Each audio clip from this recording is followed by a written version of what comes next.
Salut les gars, si vous voulez savoir comment faire pour avoir votre propre serveur Minecraft gratuitement en 2021, et bah bienvenue sur cette vidéo. Dans cette vidéo, je vais vous montrer deux manières pour avoir votre propre serveur en 2021. La première qui sera une méthode payante et la deuxième qui sera totalement gratuite. Ces deux méthodes vont vous permettre d'avoir des serveurs Minecraft pour jouer avec vos amis par exemple, un peu comme la Team Crouton pour ceux qui suivaient leur aventure à un moment. Sur ce les gars, on va pas s'attarder plus et on va y aller. Au passage, si la vidéo elle vous plaît, bah, n'hésitez pas à liker, commenter, partager, ça me fera vraiment très plaisir. Pour la méthode numéro 1 qui est la méthode payante, et bien on va tout simplement passer en fait par un hébergeur voilà, de serveur Minecraft. Alors il faut savoir que sur internet en fait il y a plusieurs hébergeurs différents. Et moi de mon expérience j'avais été sur Minestrator à l'époque, donc je vous mettrai le lien du site dans la description si jamais vous voulez voilà, aller faire un tour. Et c'est tout simplement un hébergeur où vous allez devoir payer un abonnement par mensuel, donc un abonnement voilà, tous les mois. Mais c'est vraiment un très bon hébergeur et surtout c'est pas un hébergeur voilà, qui va vous arnaquer comme pas mal d'autres hébergeurs qui sont vraiment super chers. Donc là ici vous avez par exemple les différents abonnements possibles, puis vous voyez encore en fonction voilà, de l'abonnement que vous prendrez, bah, vous aurez plus de giga de RAM, voilà, etc. Moi pour ceux qui savent pas lequel prendre, je sais qu'à l'époque j'avais pris donc le premier.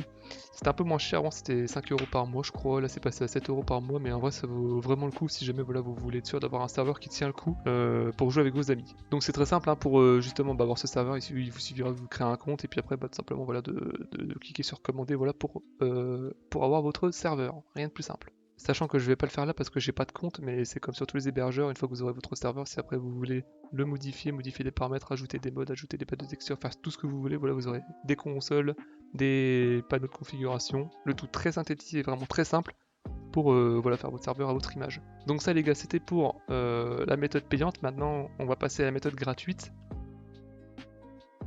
Ok, alors l'hébergeur qui va vous permettre d'avoir des serveurs gratuits à vie, hein, c'est tout simplement en fait le site qui s'appelle Aternos. Alors encore une fois, je mettrai également le lien du site dans la description. Donc lorsque vous arrivez sur le site, en fait, vous arrivez ici. Donc on peut cliquer ici sur jouer. Alors moi, je suis déjà connecté en tant que Xenoblade X, mais vous, à mon avis, voilà, vous devrez créer un compte. Et puis une fois que vous avez créé votre compte, et ben, vous avez juste à créer sur un serveur, enfin créer un serveur. Ici, bah, vous pouvez modifier le nom, vous pouvez faire ce que vous voulez, ou plutôt modifier, je crois ici c'est l'IP du serveur, je sais plus. Bref, une fois que vous avez fait, voilà, vous avez personnalisé ça comme vous voulez, bah, vous cliquez sur créer. Et donc après, bah, vous allez arriver sur cette page là et puis vous n'avez plus qu'à cliquer sur démarrer pour démarrer votre serveur.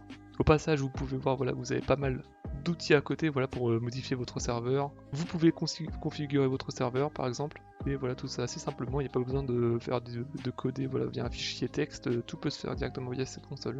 Et les gars, pour les petits serveurs où vous allez jouer voilà, entre 5 et 10 potes max, la différence en fait entre l'abonnement, on va dire donc la méthode gratuite et la méthode payante, en fait c'est que la méthode payante, le serveur est toujours actif, c'est-à-dire que voilà, il est toujours allumé, vous pouvez vous déconnecter, vous reconnecter 2 heures plus tard, il sera toujours allumé. Alors que par contre pour Aternos, en fait, au bout de 30 minutes après que vous vous soyez déconnecté de votre serveur, ben, votre serveur en fait va s'éteindre. Et donc du coup, si jamais vous voulez le relancer, ben, vous devrez vous reconnecter et puis relancer tout simplement le serveur. Donc en gros, si jamais vous choisissez la méthode gratuite, donc via Aternos, je vous conseille tout simplement de donner voilà, les mots de passe et les identifiants à vos potes au cas où il doit se connecter mais que le serveur voilà, était éteint. Sur ce les gars, bah voilà, c'était vraiment un tout petit tuto assez court. Voilà, je voulais quand même vous partager cette petite astuce parce que moi en fait je connaissais pas Aternos avant, donc je connaissais pas vraiment voilà, de méthode gratuite pour avoir un serveur et une méthode surtout fiable. Donc sur ce les gars, bah, si la vidéo elle vous a plu, n'hésitez pas à liker, commenter, partager, j'ai déjà dit mais je le redis, ça me fera vraiment très plaisir. Aussi à vous abonner. Et puis bah voilà, je vous souhaite tout simplement voilà, une très bonne aventure en Minecraft et puis on se dit à bientôt. Ciao. Salut à tous, c'est Fanta.